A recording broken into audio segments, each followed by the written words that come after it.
Ndewo. Ndewo is an Igbo Nigerian word that means greetings, but it has a deeper meaning, and that is long life to all of you. And that is what I hope and pray for each and every one of you, wherever you are listening underneath the sound of my voice. It is my pleasure to welcome you to Ndumodo.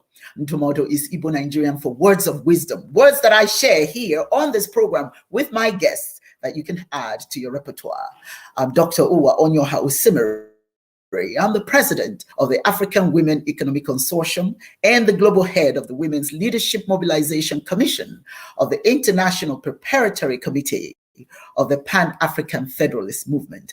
Welcome. Welcome. It is my honor to welcome you. We are dedicating this month to the Pan African Federalist movement.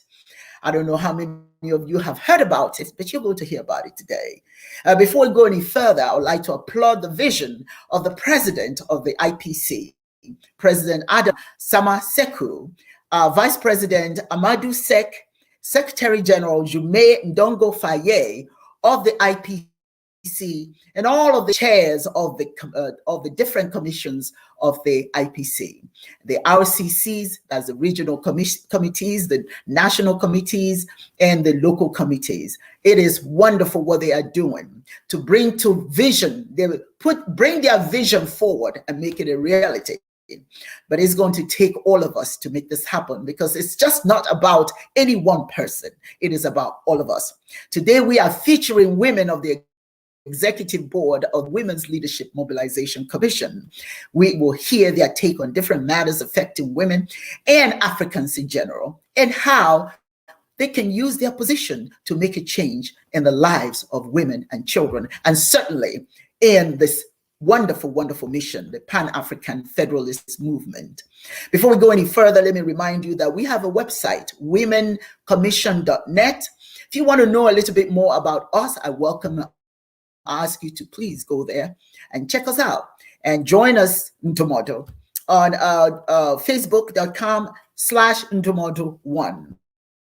Every Saturday, we are here. If you want to get in touch with the Pan African Federalist Movement, the Women Commission, you can contact us at 470-541-3448.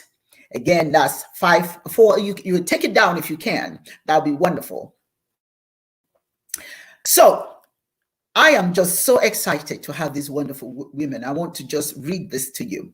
Kwame Nkrumah stated, "It is clear that we mind to our problems, and that this can only be found in African unity." That is correct.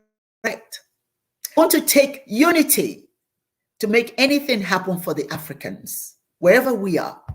Unity in mind, unity in thought, unity in action. Because only in our unity can we implement self-determination. How we can solve our own problems. We cannot solve the problem of African people by others. We have the responsibility to solve our own problems collectively, not individually, but collectively, not just those on the continent. If we want anything to change on the continent, we have to include the diaspora, those in North America, Latin America, Europe, Asia. Our people are everywhere, but it's going to take all of us coming together to make sure that what ails Africa stops. You see, you can't talk about what other people are doing to you when you allow it to be done. It is your responsibility. You can't talk about how bad it is when you are the one raising a child who's bad.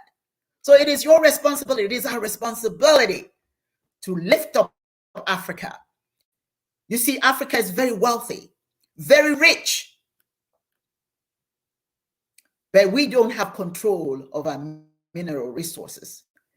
But if we can come together and harness the resources, we can create, we can fund the United African States, East Africa, North Africa, South Africa, West Africa, diaspora, coming together to form the United African States, whereby we will be responsible for our good or lack thereof. We have issues that manifest in Africa we can't solve because we have each individual small organization or countries trying to do it by themselves. So we become economy becomes based on aid. When somebody's telling you how to spend their money, they control how you act. They control your resources. The world is a Serengeti, ladies and gentlemen. Survival of the fittest. We have to ask ourselves, do we want to survive or do we want to serve?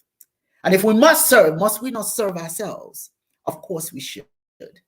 And that is why the United African States must happen right now. And the Pan African Federalist movement is at the forefront, pushing for this. And so we are a part of that. We African people, we have the skill sets everywhere. Look all over the world. We are there. Name it, we are there. And a lot of what goes on, we are giving to others. It's time we give to ourselves. It's time we do for ourselves because we have the capacity. We have to use our skill sets, all of us, wherever you are. The Igbo people say, no for no, wherever you are, bring what you've got to the table, join the movement. And we must have faith that we can do this because we can. Yes, we can. It's up to us. When all is said and done, it is up to us. And that is why it is exciting for me to bring these fantastic women who are joining us today. These are women of substance, women who are already achieving in their areas of expertise. And they're going to talk to us about how they can use their economic opulence, their technological know-how, their business acumen to help to mobilize leaders all over the world, women leaders, to join in this wonderful movement. So without further ado, I would like to introduce to you our first guest, Commissioner Ngozi Orabueze, who is the president of the Georgia Acton Healthcare Services. Commissioner Ngozi, welcome. Welcome. Good morning. It is wonderful to see you. How are you? I'm great. Thank you, Dr. I'm good, Dr. Owa. Good morning. Good morning. Good morning. Thank you for joining us. And then we have Commissioner Denise Muhammad. She is the president of La Feminity Universal Sisterhood of Women. She's not here with us yet, so I'm just going to pass on her and until she joins us. Then we have Commissioner Judge Tiffany Cartwright, who is the president of Amara Cosmetics. Tiffany, welcome to the broadcast. Thank you so much for joining us. You look lovely as always. You ladies, you are kicking it today. I'm so proud to look at all of you. And then we have, welcome. Now we have Commissioner Simone Ajamu, who is the president of Intuitive Science. Commissioner Ajamu, welcome to the broadcast. How are you? You look lovely. I want that outfit. You're very good. You look lovely as always. Also, thank you. I'm trying to keep up with you women. I can't be the one embarrassing you. Trying to keep up. Thank you so very much. And then I want to welcome Commissioner Michelle Abdelaziz, who is the Chief Administrative Officer of Brookings Construction Apprenticeship Institute. Michelle, welcome to the broadcast. How are you today? I can't hear you. Okay, I'm just a doing minute. well. There we go. You were muted a moment ago. Welcome to the stream. Glad to have you. We have Commissioner Tina Hutchins, who is not able to meet us today, join us today because she is, her mother got ill today. So we are praying for her. Somebody's, I don't know whose mic is making noise, but when one of you is speaking, I'm going to mute you so that we don't have any noise in the background. So we have two more commissioners who are not here at the moment, but I'm sure they'll join us soon enough. But we are going to start by welcoming those who are joining us. Danzi family. Danzi, thank you for joining us. Let's see. We have Matt Lewis, Ndewo Matt. Then we have Udemezwe Onyoha. Thank you for joining us. Ndewo. Nosferatu, thank you for joining us. Ada Okoro, thank you. And Yudi says that all of you ladies look beautiful. And indeed you do. You do. Okay, so we are going to get started, and I want to start with permission and Ngozi, our advisor. Ngozi, one of the things that I say, and I know you'll agree with me, each one of us, and I'm going to mute the rest of you, please, so that we can have, okay, I'm getting some noise somewhere. Okay. All right, because I am going to be speaking with Ngozi right now. So I am going to ask you some questions, Ngozi, and it's going to stem from the fact that all of us have heroes and sheroes. Now, many of us, of course, our parents are heroes. But I want you to talk about who, outside of your parents, was your hero. Who motivated you to do what you're doing today? Yeah. Actually, good morning, everybody. My name is Dr. Ngozi Orobeze. My she hero, apart from my mother, as you explained, is my daughter. My daughter is my hero. I say that because I strongly believe that everything I am today was because of the encouragement I got from my first daughter, Dr. Michelle Orobeze. Dr. Michelle just graduated. Yeah, she is doing her residency at the Ventura County Medical Center in California. From the time she was small, she's always the person that looked in my eye and cried and said, "Mommy, anything you want to do, you know you can do it, and I will always be there for you." So that word of encouragement, she's always hammering on that. Anywhere she is, any event they are doing in the school, my hero is my mother. She's the most powerful woman, the strongest woman, the most determined person I've ever seen. When she says those words with tears in her eye every day, that encourages me to be stronger and be the best that I could be, despite all the challenges. That is wonderful to have that kind of relationship with your child. You can't beat that. There are people who don't have that kind. So what a blessing it is for you. Dr. Orobeze, you are involved in the health field, right? Yes. What do you think? What significance that does health play in the well-being of women?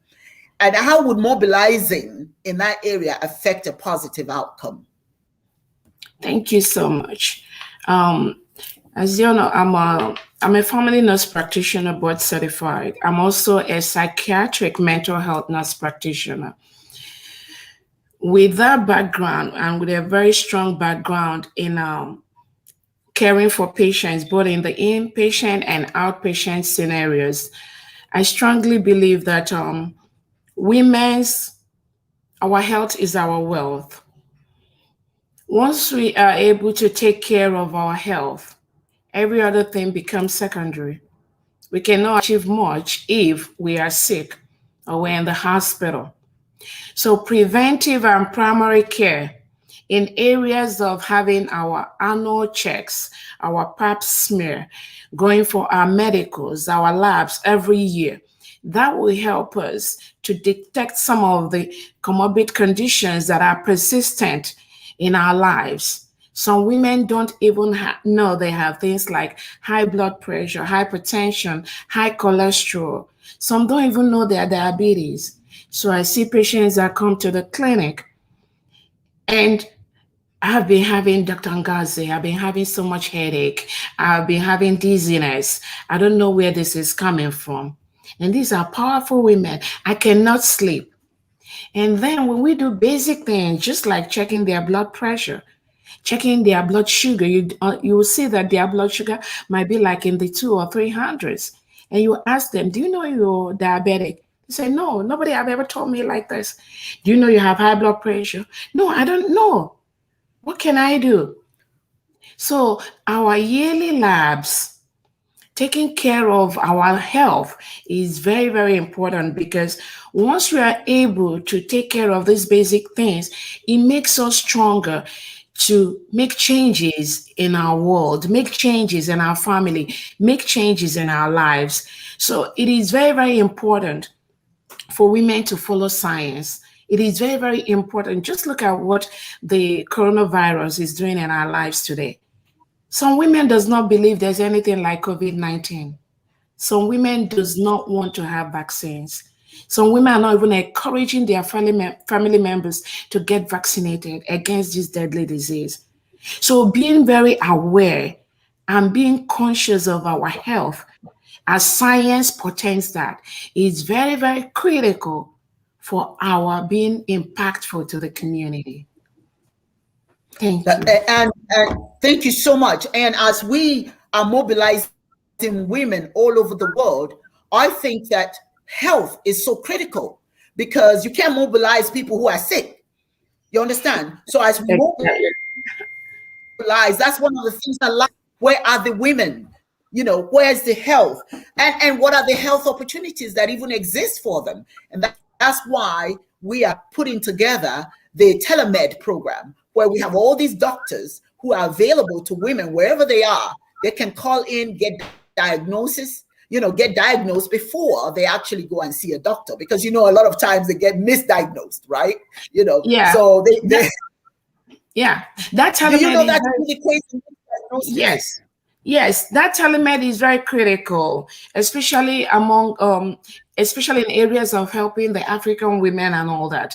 Being able to connect with them via just the way you and I are talking right now, being able to have a system whereby we're going to have a setup over there, and also be able to use the system we have over there to do basic. I mean, we're not talking about referrals, huge, doing surgery and all that, but preventive and primary care is the way to go. Because when we can be able to basically take care of those preventive and primary care issues among our women, then we can build a healthy society. So being able to tell somebody, either in a very remote area of Oga, my village in Nigeria, in Anambra State, go to this particular clinic. Again, it has to be interactive both ways. But we know that the system we have over there have the basic and the cutting edge technologies we need to be able to, from here, be able to see them, diagnose them, tell them, go do this basic lab. And we have capable people that we train, that are on ground, that can able to do basic blood work, put it in the machines that we need, either the CBC, CMP, regular TSH, checking things like that. Being able to run A1Cs, lipid panels on ground there and see the result real time, and be able to put the medications for them real time, and they will start taking them and feel much better. That is going to be a huge step that we can do. Yes, indeed. And that's why when I talk about mobilization, I'm not just talking about us women coming together, but I'm talking about us doing something for these women we're mobilizing to come and promote this program. Okay, we have one of our members that's trying to get in, but I'll get her in a moment.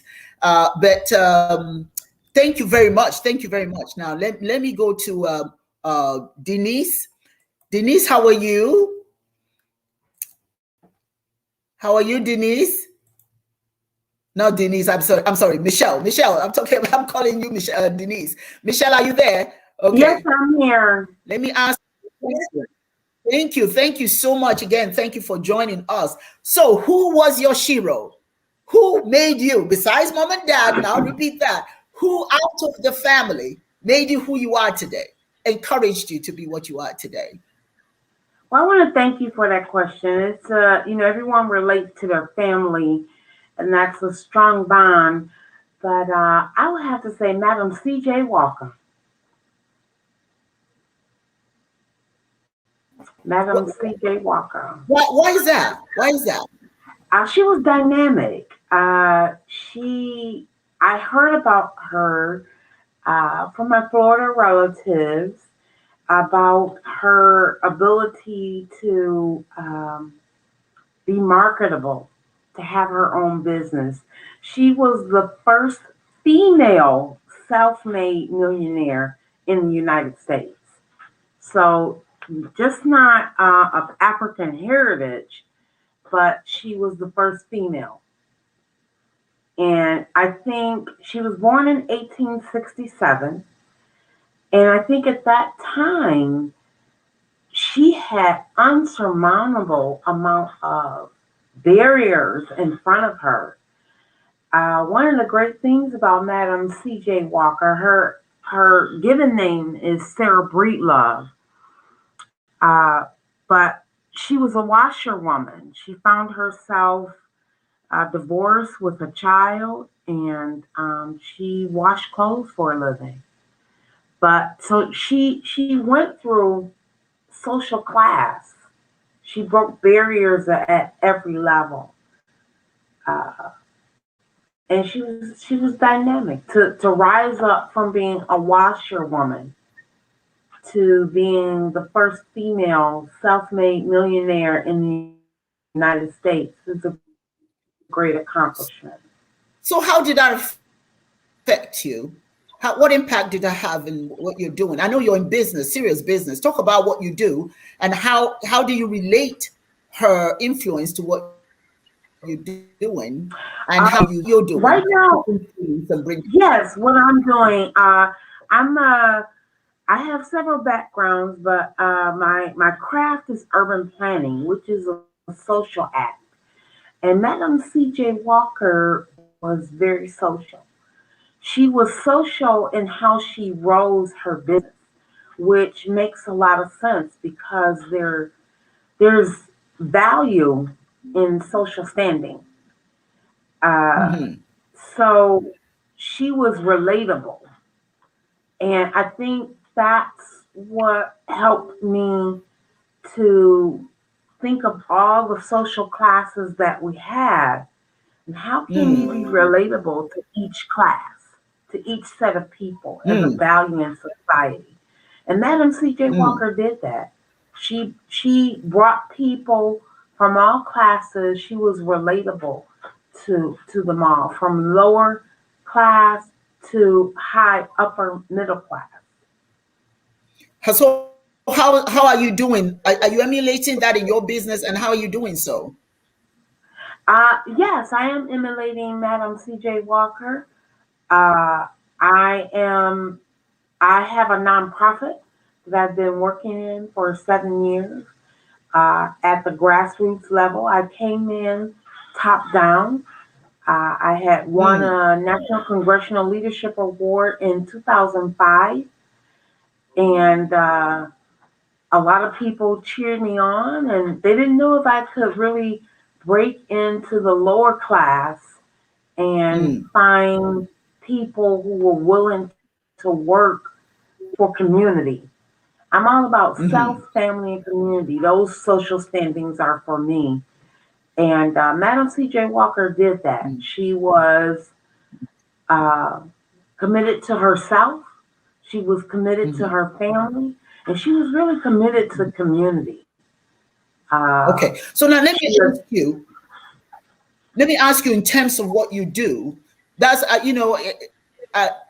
Madam C.J. Walker, she really, I can see why she's your hero, because she is for a whole lot of women out here. Now, as you mobilize, because part of your responsibility, our responsibility is to mobilize women. How do we mobilize them based on how do you see what you're doing as influencing people's opinion about being a part of the Pan African Federalist movement? How would you reach out to people? I think I would use Madam C.J. Walker's best tool, and that was storytelling. Storytelling. She was a great storyteller. She revealed something of herself to mobilize people, and that's the relatability. We have to be relatable. We come with all these titles, and that can be very intimidating to a lot of our people and where they are. So we have to relate to them. And I can Yeah. relate to them because I was at the height of my career as an analyst, instructional developer, and I dropped everything to get in my little red boat and my mission to help my community globally. But I had to start locally. And Yeah. so I chose poverty. And so I learned a lot about poverty. I learned a lot about the barriers, and I became relatable to people, some of the struggles that they had. But I also have been And that's dedicated to showing people a way out. It's one thing to be relatable. okay. And I think that's what Madam C.J. Walker, through hair, she showed people a way out, how to change themselves to have healthy hair, no matter what state they wanted it in, but to have healthy hair and to feel good about themselves. And I think that's somewhere, because she mobilized. She had over 10,000 employees in the United States. She wanted to go globally, but her health failed her and she passed. But I think helping people have confidence. That is the role so that's the role you're going to play, is to give people confidence and encourage them to come in, because we're about giving people confidence. We're about making people understand, hey, listen, this is not about anybody else. This is about you. You can do this. So thank you for that. I'm going to come back to you, but right now I'm going to go to, thank you so much. Let me go to Commissioner.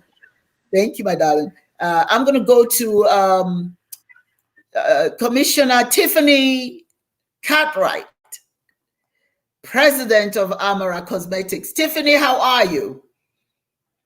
There you are. There you are. How are you doing? So, who was your shiro besides Mom? I know Mom is your shiro, but who else was? Can you hear me? So, my shiro is a woman. Okay. Yep, thank you. My shiro is a woman who was raised in the projects and who pressed her way, graduated from high school, and as a single mom, raised two children, one who became a judge and the other who went to both medical school and dental school. And in addition to putting herself through college and raising two children, she also became the first person in her family to graduate from college, which blazed the trail for those who came behind her to know that they too could successfully continue their education. And as a result of that, others have graduated from college as well and gone on to pursue higher education. And she also became the first Black woman to be promoted to the ranks of lieutenant for the Wayne County Sheriff's Department, which again blazed that trail for other Black women to follow along in her footsteps and also rise to the ranks of sergeant as well as lieutenant. And that person has been throughout my entire life a source of motivation, inspiration, encouragement, and never-ending love. And I do understand what the expectations are. However, I would be remiss to name my own right as my shiro, not just because of what she has done in my life, but because all of the Black that she, through her life journey, has been able to and motivate and encourage to whether it's academically, whether it's starting businesses, whether it's being the best mom or even the best wife that they can be, that she has successfully encouraged and motivated. And I call her a world changer who just happens to be my mom. No, well, you still chose your mom, of course. Okay.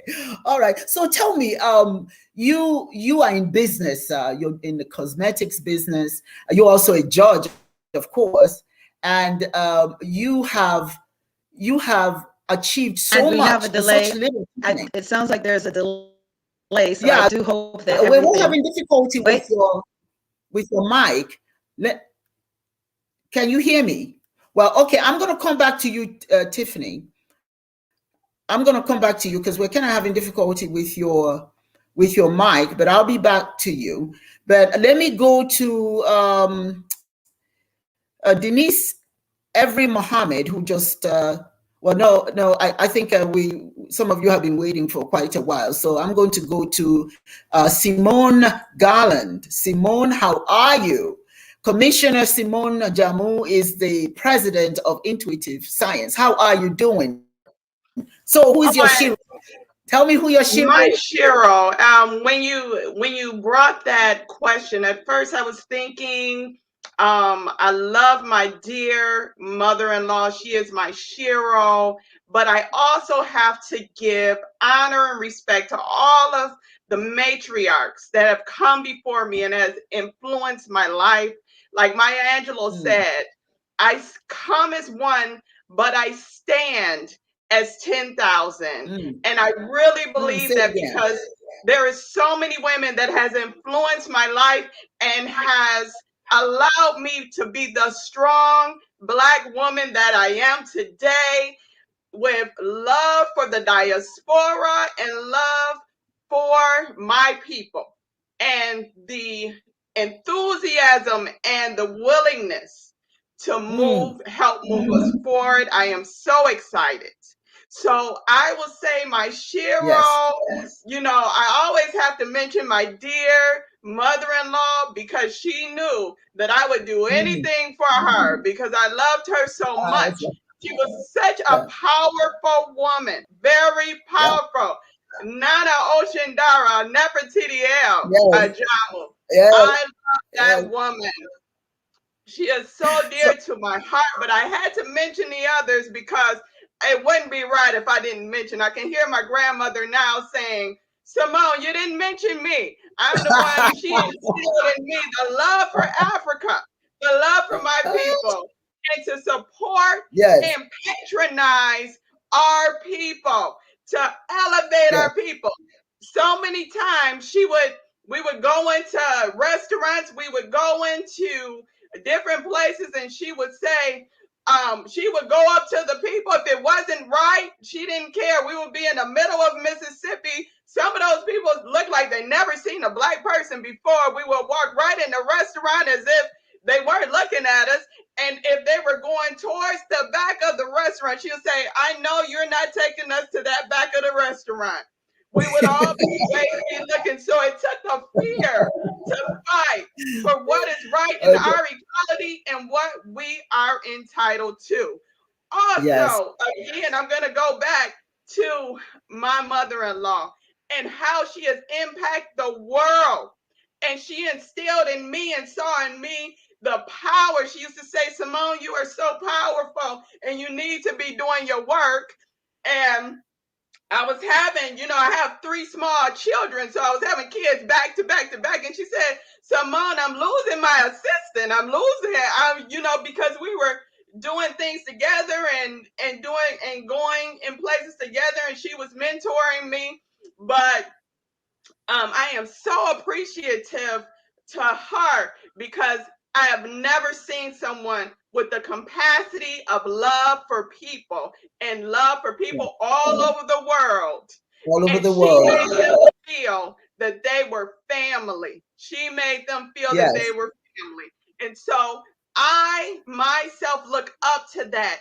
And I am aspiring to have that capacity of love that she had, and influence and power that she had. And she inspired me so much that I can do anything, and achieve anything. A woman from Beaumont, Texas, influenced the world, Africa, the Caribbeans, everywhere in the world. It was just amazing. Well, I happen to know her as well. So I know that everything you're saying is true.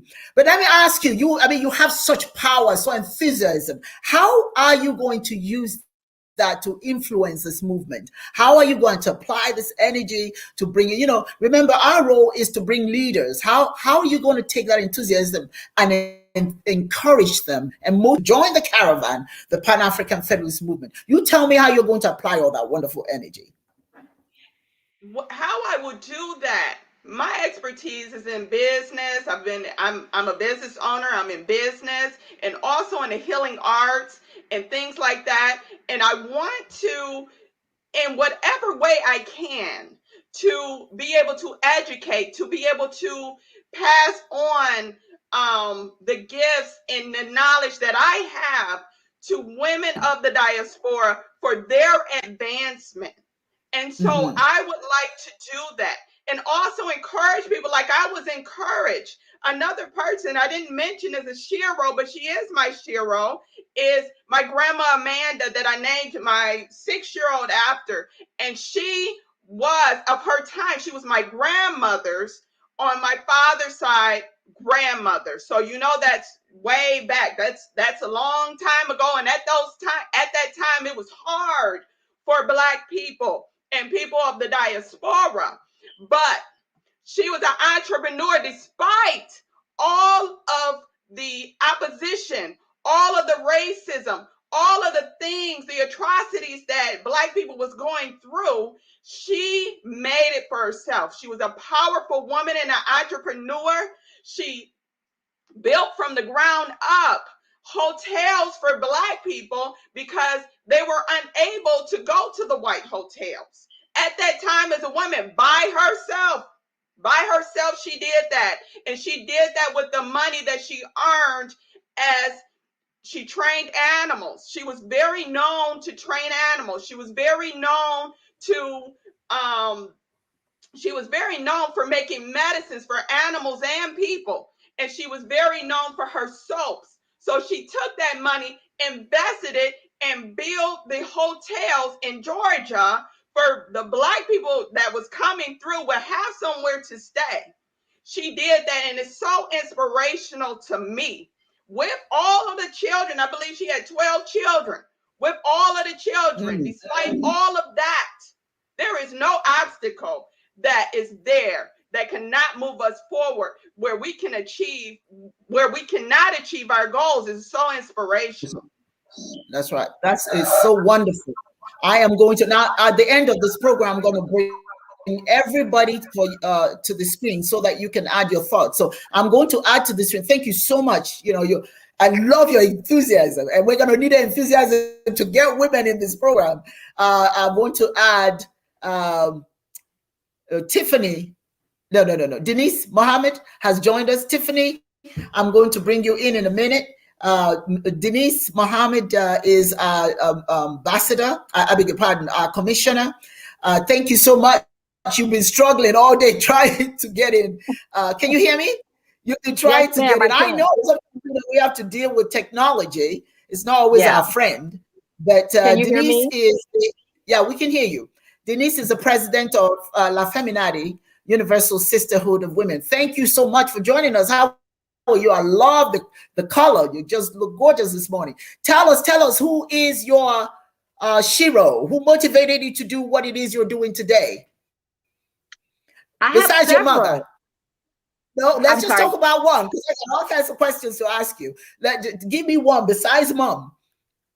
You know what? I would say Martha Jean the Queen. Martha Jean the Queen was a very spiritual woman, and she formed a New Thought Pentecostal church called the Home of Love. And she taught metaphysics as well as apostolic, and she put it together. And this woman took over the radio industry and became the president of WCHB and had a inspirational hour every day from 12 noon to 2. And she healed the city. She healed women. And so watching Martha Jean the Queen do so many things that at that time women weren't a part of, and she pushed through. And so she's one of my mentors. She's one of my heroes. But my other one is, for all of the women who backs we stand up on, is Harriet Tubman. That's a she hero. Harriet Tubman freed many slaves, a woman by herself that was being led by that intuitive power. And she taught, I'm sure, all the people around her to depend on that Christ within themselves as she led them free. So she would be a hero to me. Okay. So how do you, thank you. I know her. I remember when she had her a radio show, and Yes. her following, she had quite a huge Yes. following. I remember her. Yes. She passed away Yes. maybe about 2 years ago. I'm not sure. Yes, But she passed anyway, away. one of the most important things that we're losing as a people is the culture. And people don't understand the importance of culture. Culture Yes. is you. That's who you are. And when Yes. you give that away, you're embracing something that's foreign to you. And you cannot operate your life based on someone else's impression about you. Have your own. So as we are mobilizing women, I think that we must encourage them to embrace whatever culture, whatever skin they're in. So let me ask you, what role can we play to make culture a part, protecting heritage a part of the movement? How do we do that? What are your thoughts on that?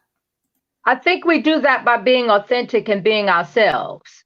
Because when you're authentic and being yourselves, people can resonate with that. And so what does that as mean, Black be yourself?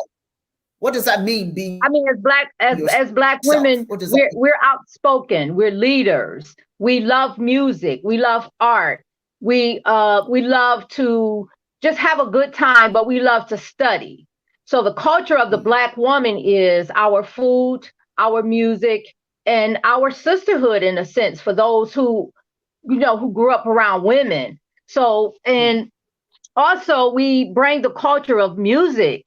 We look at the music industry right now. It's being led by women all over the planet. I see Asian women coming out forward. We see African women coming out forward with their music. So I think with us in mobilizing women, if we are authentic and we're being ourselves and we're coming as queens to the table and we're walking with integrity and love and compassion, I think those attributes will draw more women, because we are looking for compassion. We are looking for love. We are looking for our sisters to be there with us as we move in the trenches. Absolutely. Absolutely. I love that. And I'm going to come back to you. Let me bring forward, I think she's hopefully, Tiffany, hopefully your camera is working now. Your sound system is working now. How are you? Let me see. Make sure that you can hear me. Hold on a minute. That was my mic. Beautiful. Okay. Thank you so much. I apologize for the technical difficulties earlier, but thank you. Yeah, that's good. That's good. Well, Tiffany, the question I had asked you earlier was the fact that you're a big businesswoman.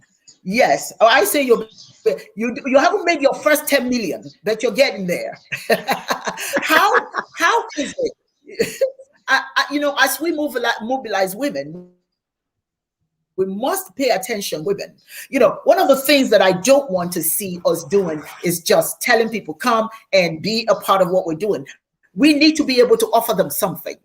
We need to be able to provide training, give them opportunities, see beyond where they are, go beyond their present and into the future. So given your powerful business acumen, how can we use that to motivate people to come into the Pan African Federalist movement? Absolutely, absolutely. And one of the things I think it's so important that we do, particularly as leaders, is that we have to stop talking about it and be about it. And I don't mean that just as a slogan. I mean, we have to put the action in and put the time in. We want to lead by example. One of the things that my goal, as far as being a business owner, for me, it means empowering women by creating jobs, by providing opportunities, by providing mentorship, by providing training. Now, with my business personally, I seeking out women who are returning citizens, who've been formerly incarcerated, maybe made mistakes in their past for which they, based on society, would never be forgiven. Well, I feel like it's incumbent upon people like myself as a business owner to reach back and to help the people, help those women who, again, maybe made one mistake, and in some cases, maybe not even that. Also, the women who've been victimized by domestic violence and those who have been victims or potential victims of human trafficking, where we literally take them by the hand and say, hey, I have an opportunity for you. I'm giving you an opportunity not just to have a better life for yourself, but for your children and your grandchildren, actually doing something that empowers them and puts them in a position to create a legacy that will be here long after we're gone. And so that's what I think is so crucial. You know, we talk about as a people, you know, we need jobs, we need jobs. Well, you know, my position is that, yeah, we don't just need jobs, we need job creators. We have to be those creators. We have to put ourselves in a position so that we can give back, so that we can empower others. It's one thing to tell someone, oh, I'm going to pray that you get out of your situation. I'm going to really pray that things turn around for you. I'm going to pray that you get the things that you need to sustain yourselves. But it's a whole nother level of empowerment to say, not only am I going to pray for you, but I'm going to give you a job so that you can have financial independence and have your own income, have your own transportation, be able to provide for yourself without government assistance. That's, to me, what it's so crucial that we do. And I think that when you lead by example and people see that those are the things that you're doing, and that's the way that you're empowering women, that other women will want to be a part of it so that we can support each other as sisters. Oh my goodness. Yes, indeed. You know what? This is what it's about. You know, initially when people thought the commission was just gonna just tell people to come in. No, all of you have something to offer. Do you understand? If we work together, we can present information for women to see what the potential is out here for them. And people don't want to come into empty space, right? People want to come to a place that's full. So if we're full of knowledge, if we're full of all that you are offering, if we're offering healthcare, if you're offering education, opportunity for business, learn business, you know, those of us who need staff, we can hire some of the people who need jobs and what have you. I am encouraged by what I'm hearing. I just wanted to, quite frankly, get a feel the energy of being a part of women making things happen. Ladies, we have taken a position in the background for too long. Yes. You hear what I'm saying? We can't do that anymore. No, we don't have time for hesitating and vacillating and praying for manna from heaven. We are that manna, and heaven is right here. Yes. To make yes. You know what I'm saying? So I am so excited about all of you and what you have said. Now I'm going to share this with you. We have a woman who's coming into town tomorrow. Oh my God. No, today actually. She's going to be on Zoom. She is the first president, woman, possibly the first president of Gambia. She is running for president of the Gambia. Yes. You know, sisters, it's time, okay? And I'm telling you, Gambia is going to be different. Am I right or am I right? Yes, you are. Gambia is going to be different. Excuse me. She's going to be on, if you're interested in listening to her, just send me a little note. I think if you can just spend maybe 15 minutes or whatever time and listen to her, and I'm trying to get her name is let's see, what is her name again? I want to pull up her name so I don't mess it up. Her name is Marie Sock. As a matter of fact, if you go online, you will see her, Marie Sock. S-O-C-K. She's of the Gambia. She is running for the president of the Gambia. And guess what? I may have her on my show. How about that? Yes. You know, we sisters, we got to latch on to big sisters doing things just like you are. Yes. And give them our support. She's going to be they're introducing her to the United States at 2 p.m. today. If you're interested in the Zoom program, please let me know, and I will give you I'll give you information how to log in. So I want to ask each one of you, when we think about the Pan African Federalist movement, I just want a brief summary in your mind. Now that you are members of the commission, you have a responsibility. What in your mind is this saying? What is it saying to you that you must do? What does it mean to you to be a part of the Pan African Federalist movement? I'll start with Ngozi. I'll start, Dr. Ua. I will start. I think that, again, for me, I think that it means that we have to be committed to using all of our God-given gifts and talents and pulling not just a pie in the sky, but also our resources to supporting, to imparting with knowledge, whether mentorship, to training, to helping, to using, because we're always blessed to be a blessing. It's never about us. And what we've been given is not for us. It's so that we can share. And so I'm so thankful, because for all of us, this is a God-given opportunity. It's an opportunity to pour in, to impart, to exhort, to encourage, just to be a blessing to others. And I think that as we come to the table, we have to be ready to lay it all on the table, again, for the greater cause. Absolutely. Absolutely. Mm-hmm. For me, my baby is feminosophy. And I think the greatest thing that we can do for women in the diaspora is to re-educate ourselves, that we are not from the rib of man, but that we came out of the essence of God in his creation. And so once we re-educate ourselves and walk away from this male chauvinist attitude that has put women in a subservient position, I think in that women in themselves will find that empowerment when they begin to understand that I'm not here to be a servant to the masculine energy, but I'm here to walk as God on the planet, as the original teacher, the original healer, the original moneymaker, because through women, we are the true source of all power. So once we re-educate ourselves, that we are not here for the pleasure of men, but we are here to heal the planet, to educate the planet, and to feed the planet, I think in that women will find their own leadership and move forward once they resonate to a vibrational level and understand that we are the true source of all power. Say it again. we contribute more than we're giving credit. Ngozi, Dr. Ngozi Orabueze, your thoughts? Yes, I think as far as Pan-African, I'm thinking more about coordination, mobilization, and changing lives generally among our women. If we have the resources that we need, planning to make and impact our women, especially those in Africa overall, is gonna be a huge thing. They say that health is wealth. If we can be able to mobilize a lot of our people, the women, and then being able to give them, and I'm hearing that word consistently, what are we going to be giving?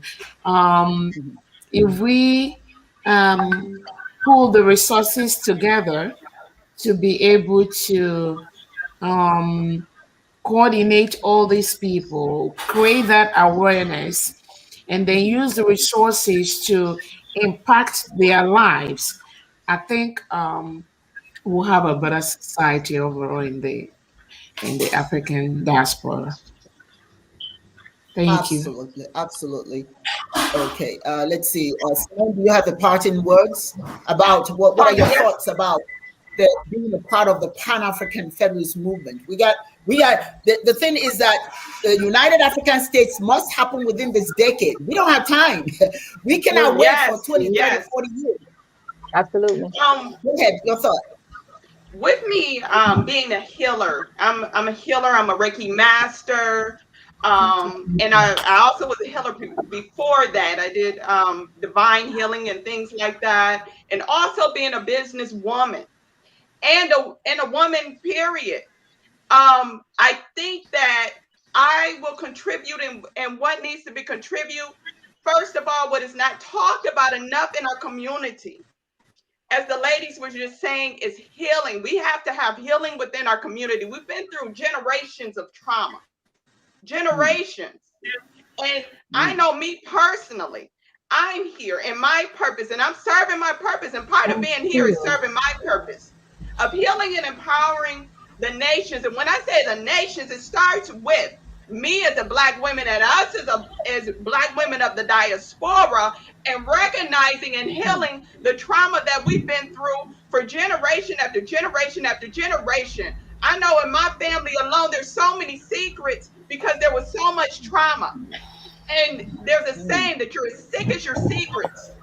We have to resolve that as a community. And then once those things are removed, once those blocks are removed, because I deal with, when I'm dealing with my clients, I'm removing blocks.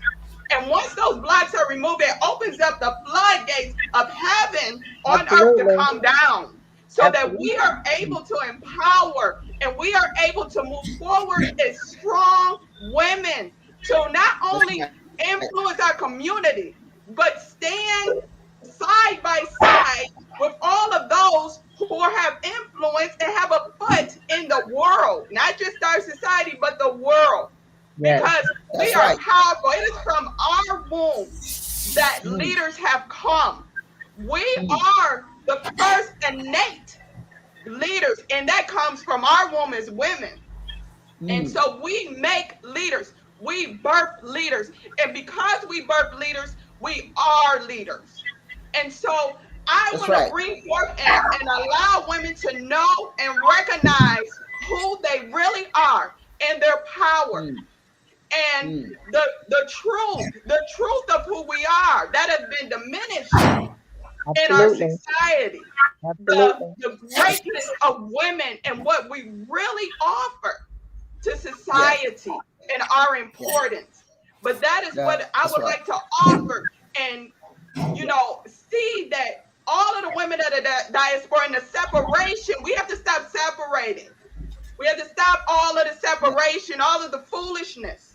Yes. For me, I get along with all, I don't know what it is, but I get along with all types of women of the diaspora and other people, other places and things like that. And we have to find our commonality and stop allowing our differences to separate us and actually heal and move forward.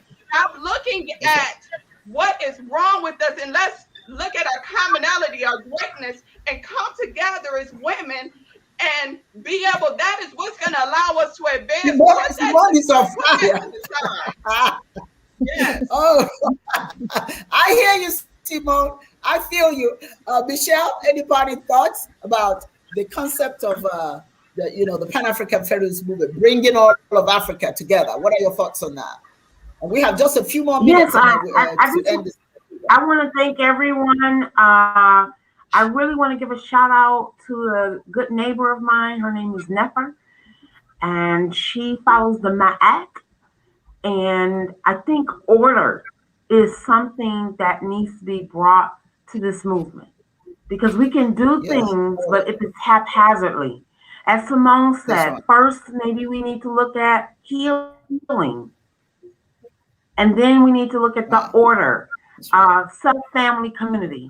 And in that, culturally, what I can bring and what I do is culture and social capital, because you need social capital to progress.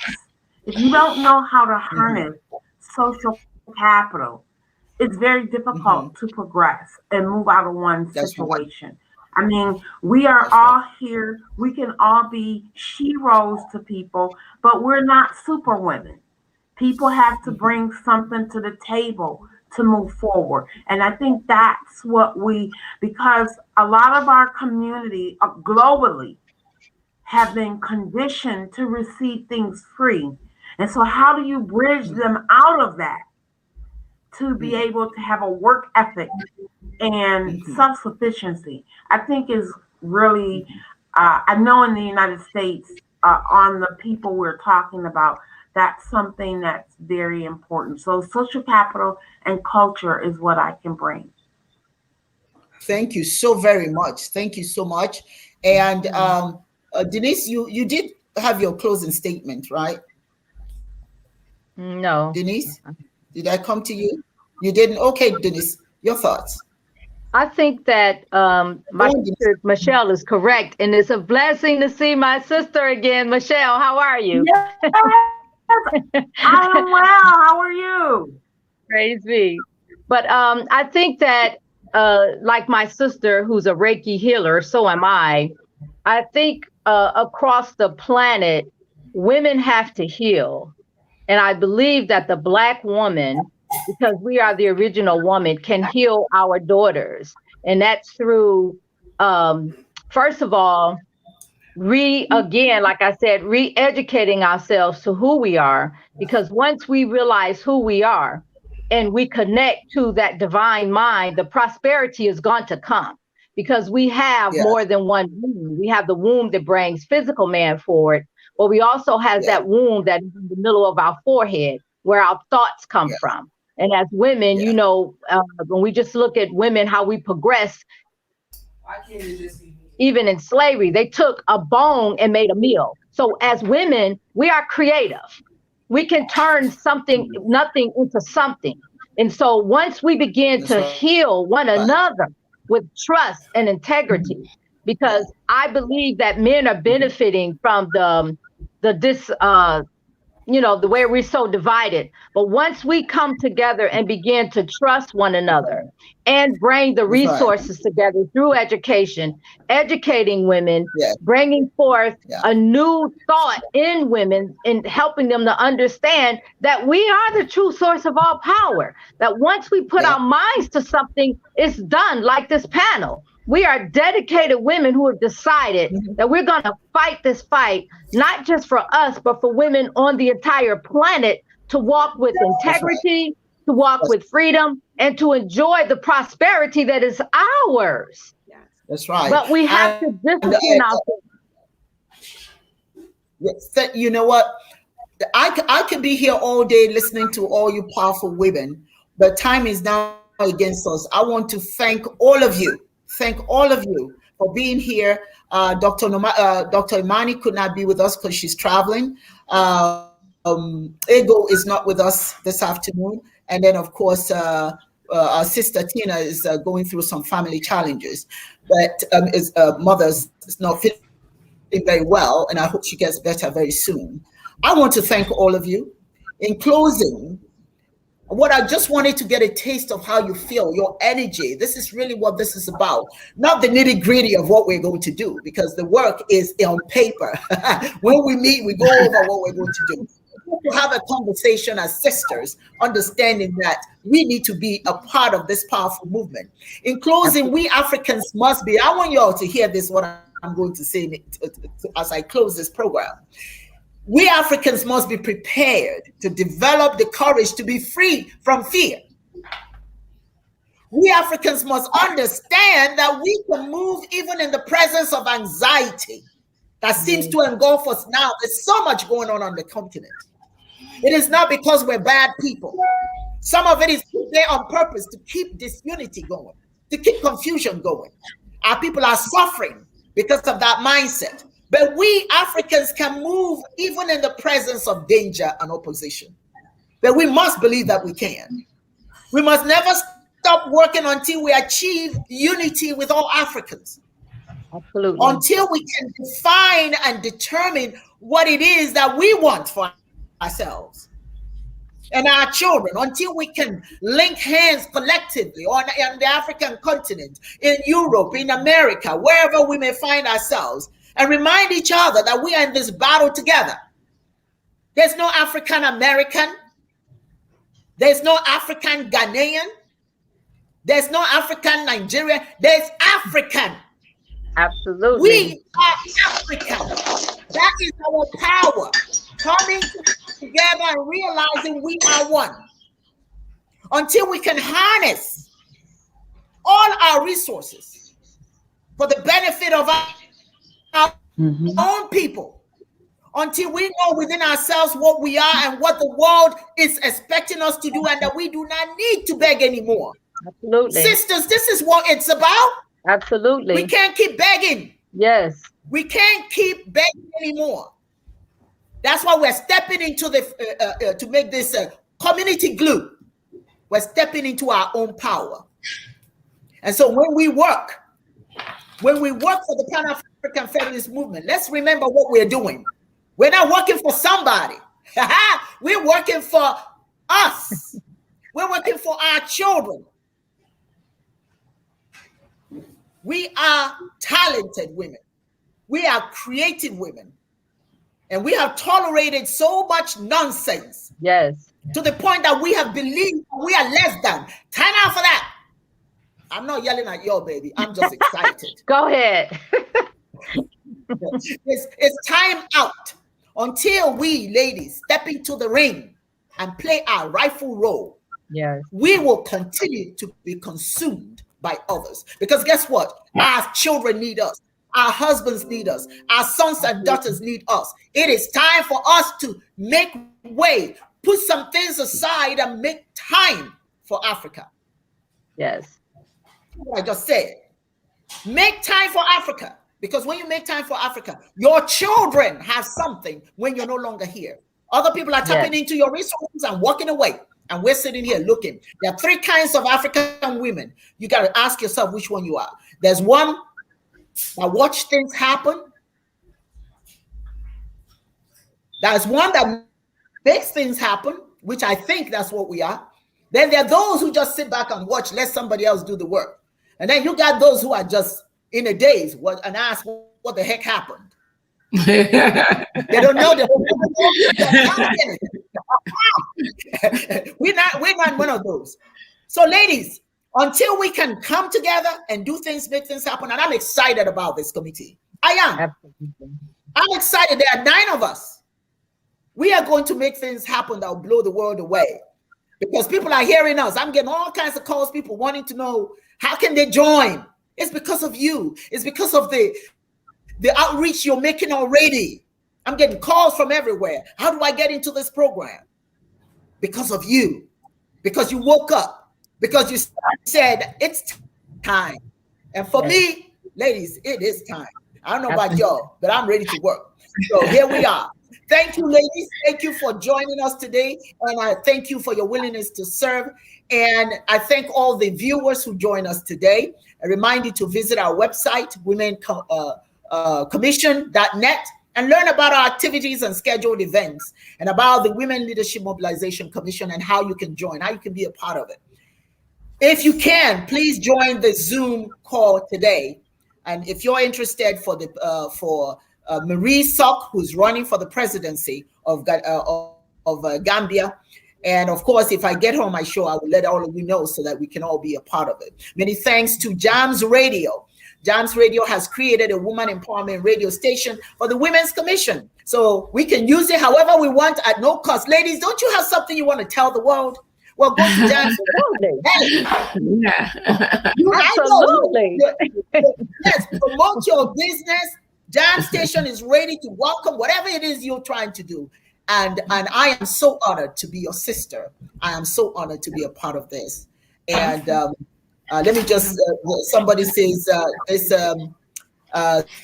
somebody says, this is not for us to say, such a great show. That's an applause to you, ladies. They thought you presented yourselves very well, and your points were well taken. And let's see, this person, Udemozo said, women are 50% of the production capacity of a people. That's correct. If we are not performing, that's 50%. That's not working. You see what I'm saying? And Matt Lewis says, thank you all for you. It was a great show. I was in awe of the beauty and power on the screen. Yes, indeed. And then Emeka Onyoha says, I am present. Yes, you are. Thank you so much, all of you. I love you dearly. We are going to make things happen. And when it does happen, we will celebrate the United African States. And guess what? The first president of the United African States is going to be a woman.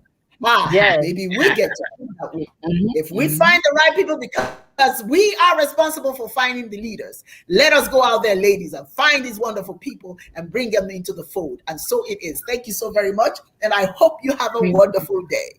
Thank you. Thank you so much. Thank you.